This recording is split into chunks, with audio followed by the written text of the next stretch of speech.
Now that we're getting farther into the physical layer, let's talk a bit more about the network media types.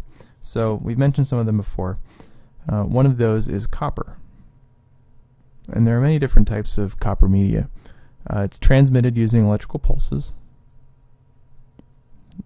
That's where that encoding came in, where you have plus volt, minus volt, and that'll give you different ways of providing a 0 or a 1.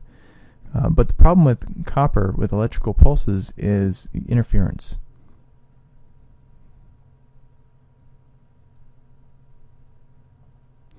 And problem with that, with the copper interference, is it can come from many different locations. So one of those is electromagnetic interference, so EMI.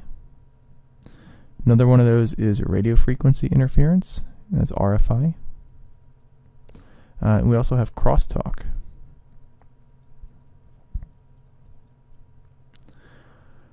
There are ways of combating that, but let's go into the different types of these to begin with. So electromagnetic interference, one of the great causes of that is fluorescent lights.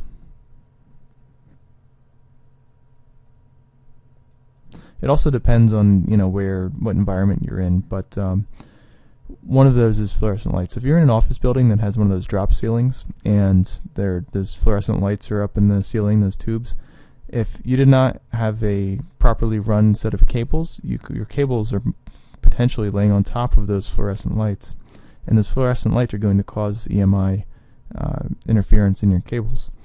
One of the specifications are, for example, to keep network cables more than a foot away from fluorescent lighting. So if you want to limit your potential for interference in an office, make sure that the cabling provider you hired to run the cables does that and keeps it more than 12 inches away. Another type of interference is radio frequency interference. So that's one of those causes of that is food microwaves.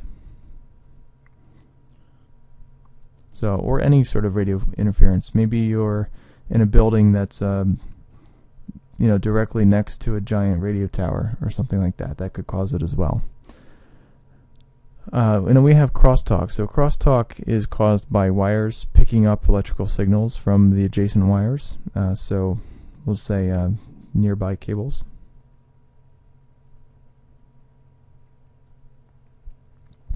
Which is less of a problem nowadays that we use twisted pair, but can still potentially be a problem. So the only way to really avoid EMI and RFI is to keep the cables away from those sort of transmission areas.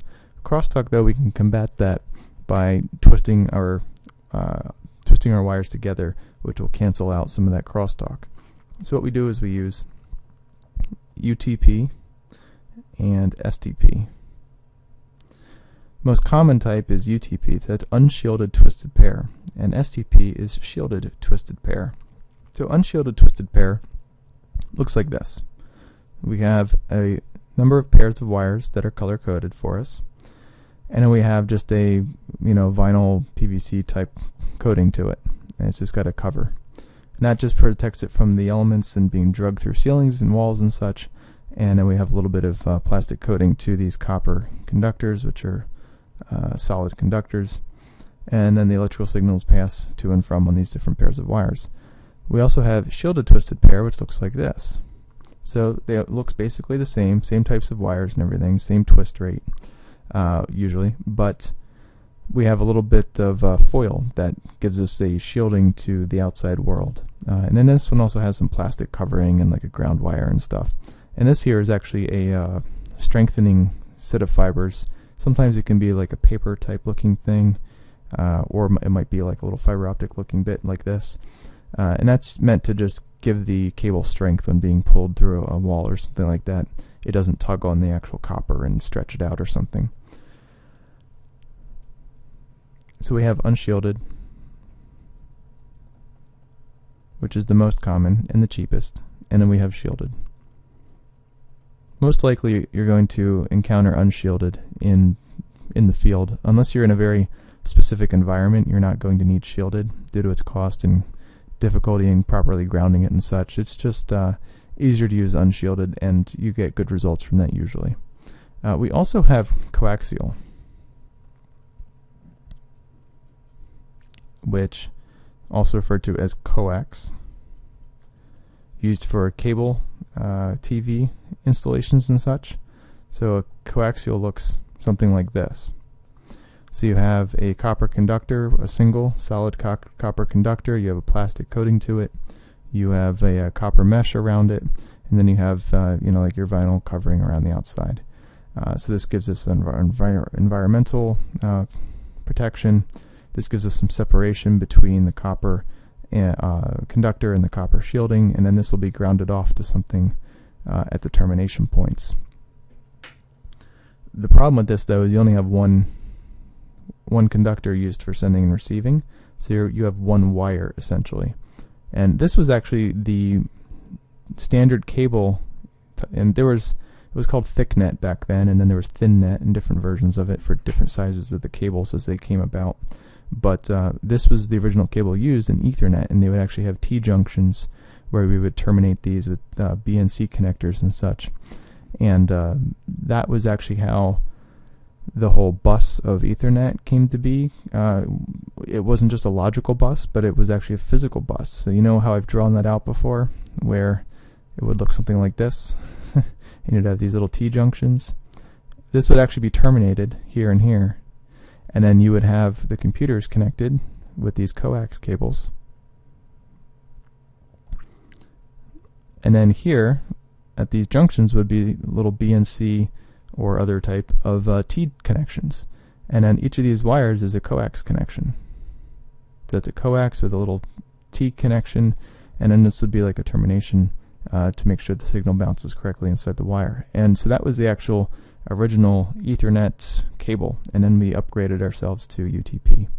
Now UTP, STP, they use an RJ45 connection. So this is an RJ45 connector that's been not crimped. So all the wires get untwisted just enough so that you can get the connector on,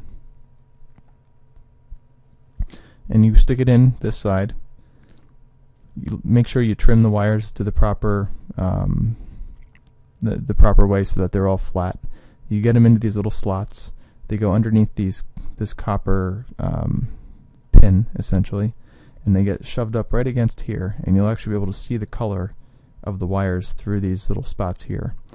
You put it into a crimping device, and then you crimp this down, and this part right here will get crushed down and will pinch the outside vinyl covering of the cable to hold it in place. So it'll pinch it right there, and then these wires will actually get pierced by these connectors, and it will stab into the copper a little bit, and that's how we get that connection where it goes from the copper wire to this, and then this in turn will then connect to the copper connections on a jack that you plug into.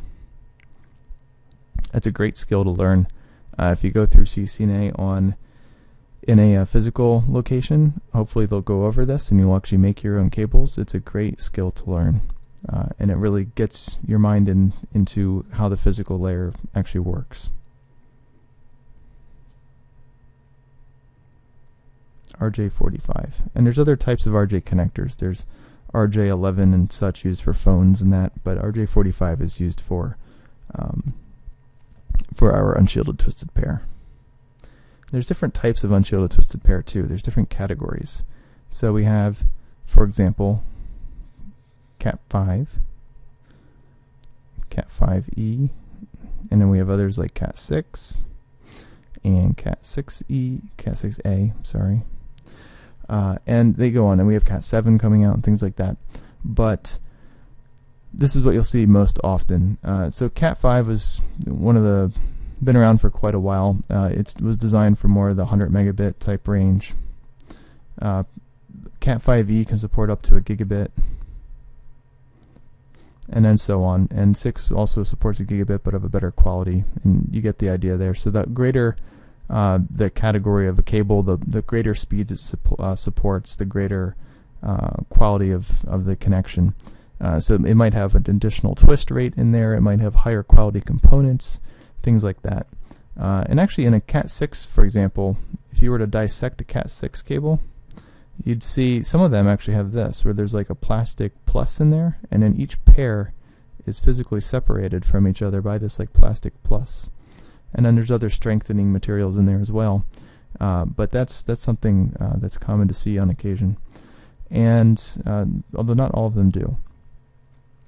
Also, the Cat6 cable is a bit thicker, so if you're doing a replacement of an older cabling system like Cat5 and you're going to go to Cat6A or 6 or something like that, make sure you have the physical area to handle the 6 cables. There are, like if you have a bundle of Cat6 cables, they're going to be a little bit larger than if you had, 5E cables. They're a little bit smaller. Just something to consider. You can still run gigabit over 5E if that's your goal. 6 is just a higher quality. So you have a bunch of different categories, and then like phone lines are like category 3 and things like that as you go down the layers, down the levels of categories. So for UTP, we also have types of UTP. We have straight through, crossover, rollover type cables. So let's get rid of some of this. There we go.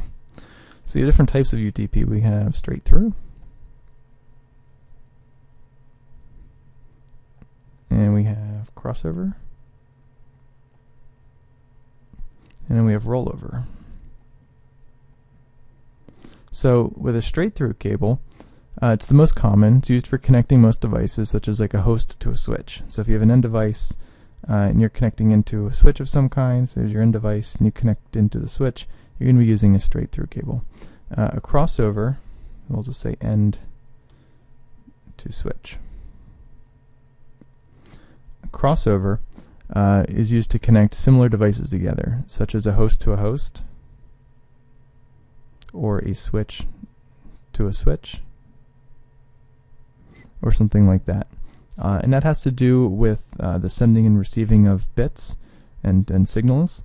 With a straight through, you're using, there's different specifications on it. There's an A and B and for creating your cable. And so if you use the A specification on one end of your cable, which I encourage you to go create your own cables and learn the different specifications, but if you use the A specification on one end of your cable and the A specification on another end of your cable, or the B and the B, that's a straight through cable. If you use the A specification on one side and the B specification on the other, then that crosses those wires over. And you need to cross over at some point in order to have the signals be sent from one side and received on the other, and then sent on one side and received on the other. Otherwise, if you don't cross it, then you're going to have two sending wires crash into each other and two receive wires hear nothing. So you have to have some sort of crossover. And the way it was designed is it's called MDIX. So one end of a device, such as an end node, is set up with MDI, and then a switch has MDIX, for example, or a router or something like that. And what that means is one side is specified with like A, and one side is specified with B. It has that crossed over. So it's expecting the transmit on one wire and the receive on another. So think of it as this way. If you have this as your transmit wire and then this as your receive wire, if the other side is also trying to transmit on this wire and receive on this wire, you're not going to get anywhere. You have to cross it over at some point, either physically in the cable or physically in the port itself. It has to be expecting it to be crossed over, where this would then be transmit for the one device and this would be receive for the one device. That's how you communicate correctly. Otherwise, you can't have two transmits on one wire and two receives on one wire. It doesn't work that way. So that's where that comes in. And some of the newer devices now, they automatically will switch from MDI to MDIX, and that is taken care of for you. But in the old days, we had to have straight and crossover cables, and it's still handy to have them today. You can even get adapters for cables. You can have a straight cable, and then you get a little adapter, and you just click it on the end, and it becomes a crossover cable. Those are pretty handy to have. So depending on if you're, just remember, if it's a straight through cable, You have the same spec on each side. If it's a crossover, you have A on one side and B on the other. And when you do that, you're crossing over those wires. So if otherwise you're relying on the port to do that crossover internally. And for a rollover, that's a special cable. It's made for Cisco and some other vendors who have copied this methodology, but it's used for console connections. So you can actually use a normal Category 5 cable, and the way you do the pins with the wires, it turns into like a serial rollover cable where all the pins line up properly for a console connection. So if you look on the back of a Cisco device, the console connection is not, a serial connection. It's just a regular RJ45 type connection, and it'll be like a light color baby blue. That uses a rollover cable. If you try to stick a straight through cable in there, you're not going to get very far. But there are ways you can fiddle with the pin out, and you can actually use a regular straight through cable and turn it into a rollover with an adapter and such, and I can provide some links to that potentially, but if there's interest. But otherwise, whenever you buy a Cisco device, it'll give you a light blue cable, which looks just like this. It's usually flat. The actual cable will look like this if you looked at it from a crosscut, and then it'll have an RJ45 connection to it instead of like an Ethernet, which is round, and then you have an RJ45 connection. They're pretty easy to determine, and they'll almost always be blue. But you could turn a regular Ethernet cable into a rollover by just changing the way the pins are. So let's get a little bit into fiber optics. So fiber optic cabling, let's blank this out. It's made of glass. If anyone lives on the East Coast, I suggest you go check out Corning, the Corning Museum. They have a really interesting section of their museum. Not only is the museum very, very cool if you're into museums, but they have tons of stuff about glass, since that's what they're known for. And they have a very interesting exhibit on fiber optics and how they're made. And they actually take a slag of glass and then stretch it out into a very, very long strand, and that's how we get fiber optic cables. And that's also why you can't bend a fiber optic cable into a tight radius, because it's glass and it'll snap. So there's certain tolerances that it can handle. So if you're in the Northeast area, go to Corning, New York, and go check out the Corning Museum. They have a very neat glass exhibit for fiber optics. So in regards to the glass fiber, though, it's flexible, so you could bend it to a certain point, but it's fragile. You can't bend sharp corners like this, so don't try to do it, please. It's immune to EMI and RFI. It uses light waves that pulse through the cable, so it doesn't care if there's radio frequencies. It doesn't care if there's electromagnetic interference. It's light. It doesn't matter. So that's a nice thing about fiber optics. Usually used for backbones of larger networks. So remember we were talking about when you had a whole bunch of racks of equipment and they're interconnected in that, sometimes that'll be fiber. If you're going from remember in the beginning I had like a Philadelphia location and then we had like a New York City location, you'll be using fiber to communicate between those. If you're going in between buildings, that's usually fiber. You really don't want to run copper outside underground in case it gets hit by lightning or something like that, especially if you're in a lightning prone area like Florida or something. Use fiber optics whenever you're headed outside, or if you're going long distance. But you also have the ability to greatly increase your greatly increase the bandwidth available on a connection by sending different wavelengths of light over that. And there's adapters for network cards you can get that will allow you to send multiple colors of wavelength over one cable, and you can actually increase your bandwidth on a connection by simply changing out that adapter, that network card essentially. If you're going underwater, it's another good place you'd probably want to use fiber optic as well. So there's a core for fiber optic. There's a core of glass, and then there's some cladding around it, which acts kind of like as a mirror. So there's another little bit of glass around it which mirrors inwards whatever's being transmitted on the internal. And then you have a jacket of PVC or vinyl or something like that. So and they're very small. If you look at a glass, if you look at a fiber optic cable, I mean, they are very, very tiny, and usually they'll be in pairs. And then the vinyl sometimes is kind of like fused together. And then this vinyl, will go off and it'll look kind of like that. Often they'll be bright orange or bright yellow, which allows you to easily determine whether it's a multi-mode or a single mode cable. And since we're talking about that, let's talk about multi-mode and single mode. So when we're talking about fiber optics, you have two types. You have single mode fiber and you have multi-mode fiber. So a single mode, it uses a laser to do those pulses of light, and it's used for long distance runs. You can also get potentially greater amounts of bandwidth by using that laser to then provide additional colors of wavelength over that connection. So, but often it's considered, this is in the kilometer range. Multi-mode is a shorter range. So multi-mode uses LED, so it's cheaper. So this is more expensive, and this is the cheaper version. Uses LED to do those light pulses, and that's usually in the meters range. It's going to be within a building or something like that.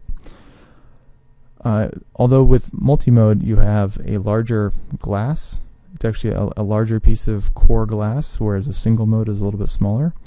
So you have some potential for some light to escape as it bounces around. If you think of it this way,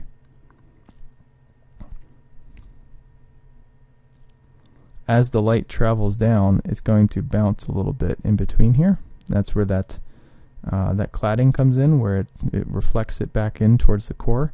With a multi-mode, you have the potential for greater angles, and sometimes they'll escape, and the cladding won't quite cut it, and you'll lose a little bit. So that's why it's a little bit cheaper. It's a little bit easier to make. It's a little thicker. But it's for the budget conscious, it's a good option. So single mode is usually yellow, and multi-mode is orange. Depends on the manufacturer sometimes, but that's the idea. There's different types of connections as well. And since I was mentioning meters, when we're talking about Ethernet, which we'll talk about later, there's a certain limitation to the number of meters you can have an Ethernet connection go as well. So that's not unlimited, just so you know. We'll get into that. But in terms of these, let's go on. So there's different types of connectors that are available, and actually I'll show you some instead of listing them all out. These are all the types of connections that are probably even more so, but these are different types of connections available for fiber. That's the one unfortunate thing with fiber, is there are standards, but there are so many standards that it's difficult to determine what you need sometimes. Some of the common ones, though, are straight tip connectors. These are older connectors used with multi-mode. They're kind of falling out in favor, though. When you replace equipment, you'll be getting some of the other types. The other real popular one is SC, subscriber connector. That's probably your second most popular connector. Supports both fiber types, either multi-mode or single mode. You can see the colors there. And the other one that's very popular, which I'd probably say is the most popular, or it's the fastest growing, is this, the LC connector, the Lucent connector. Supports both fiber types. It's very small, as you see. It's easy to disconnect. It's just got like a little clip here, kind of like RJ45, where you just snap it in and pull it out again. Works really well. Some of the troubleshooting, though, for fiber can be difficult. Like this end here sometimes may be miscreated. The fiber itself needs to be terminated in a certain way. Sometimes you can actually have different types of terminations, which isn't as much of a problem with manufacturer created cables, but the end of a fiber cable could be flat, it could be slanted, it could be rounded. It depends how that's created.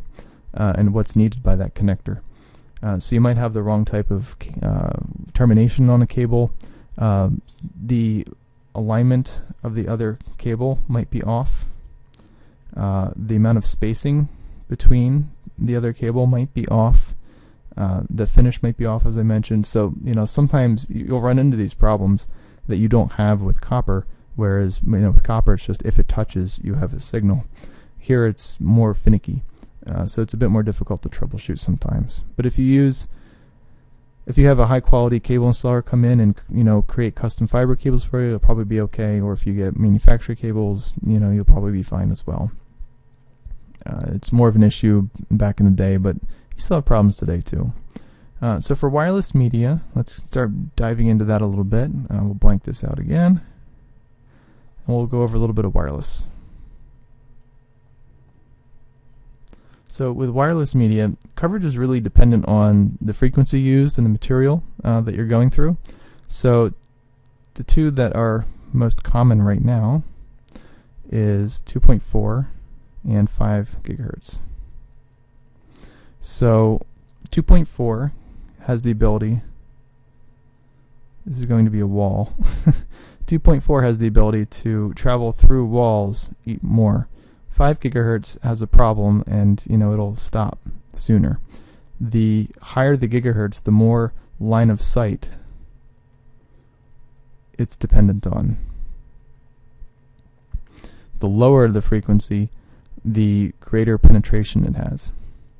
So some of the newer specs coming out, like 802.11ac and beyond, they're leaning more towards these higher frequencies in order to get more throughput to you, more bandwidth to you, but you're sacrificing that penetration ability. So that's something you need to balance when you're designing a wireless infrastructure, is what frequency are you going to rely on. So for example, if you're going down a hallway of a building and then you have a bunch of offices, if you're sticking access points in the hallway, which is probably the easiest way to do it, if you're using 5 gigahertz, it might get to about here through the wall. Especially if this is like a concrete block or something like that, you're not getting very far. If you're using 2.4, that might get all the way back to here. But in the hallway, 5 gigahertz will be great all the way, no matter what, because that's very line of sight. So it's something to think about, especially if you're trying to go through this wall and then go through this wall to get over here. That's something you're going to need 2.4 for. So some considerations for when you're doing some wireless infrastructures. What specifications do I want to support? So 802.11 has a bunch of different specs, and we'll list them off in just a second. So we have some different standards. We have 802.11, we have 802.15, 802.16, and then we have some others too, but here's the main ones. So 802.11, this is our Wi-Fi, which we're discussing right now. 802.15 is, remember I was talking about personal area networks? So that was Bluetooth. 802.16 is the longer distance high speed wireless known as WiMAX. So they all have their own 802 specs. Within 802.11 though, we have a bunch of different sub specifications. So with all of these wireless specifications though, you're going to have access points, as you saw me draw out there in the hallway.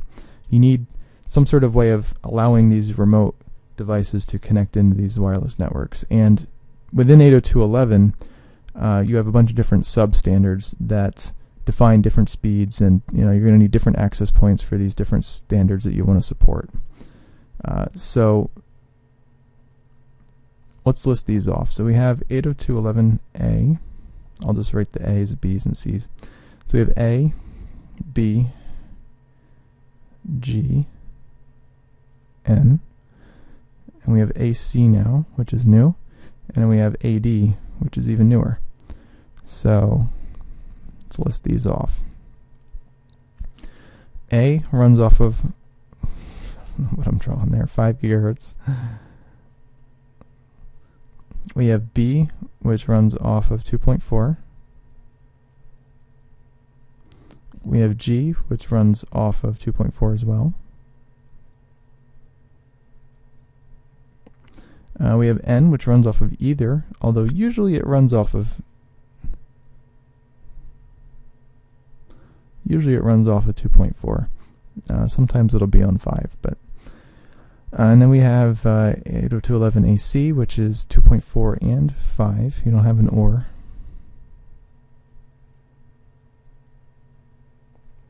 And then we have AD, which uses not just 2.4 and 5. It also uses 6. I'm sorry, 60.